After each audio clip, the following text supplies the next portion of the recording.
Bonsoir Barnaby. Bonsoir.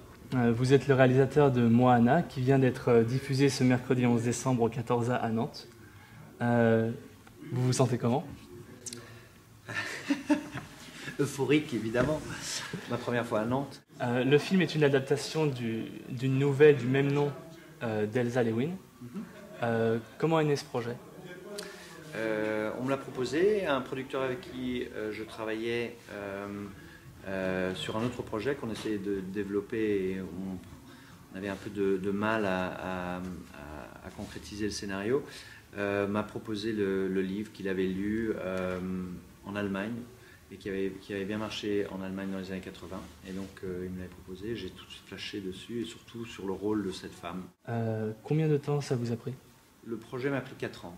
Avec le développement, acheter les droits du roman, ensuite faire le scénario, ensuite le financer, le tourner, ensuite le monter. Pourquoi vous vous êtes attaqué au grand écran avec ce film et pas avec un autre?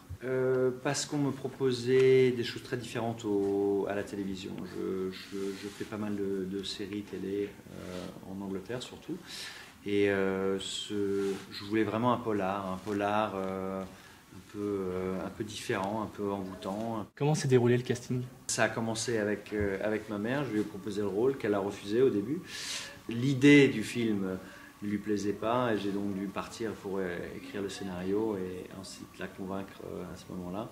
Et Gabriel Byrne, c'était vraiment c'est quelqu'un que j'avais vraiment en tête en écrivant le scénario. Et c'était pour moi les deux choses que j'aurais pas changé, les deux choses que je voulais absolument pour ce film, c'était la rencontre entre ces deux comédiens.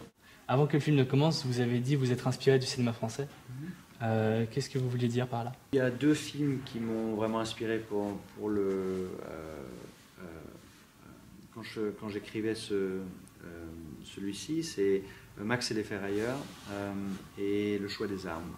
Deux films qui m'ont marqué assez jeune et qui m'ont inspiré, qui sont des histoires de romance et de relations qui sont un peu ambiguës et un peu complexes. Et ça m'intéressait entre un flic et une femme fatale ou une femme fatale un peu différente. À ce jour, Universiné n'a pas remis de prix interfestival à un film britannique.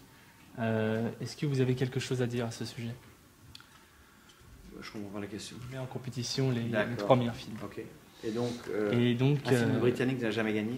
N'a jamais gagné le prix interfestival. Il faudrait qu'on fasse des films un peu meilleurs alors.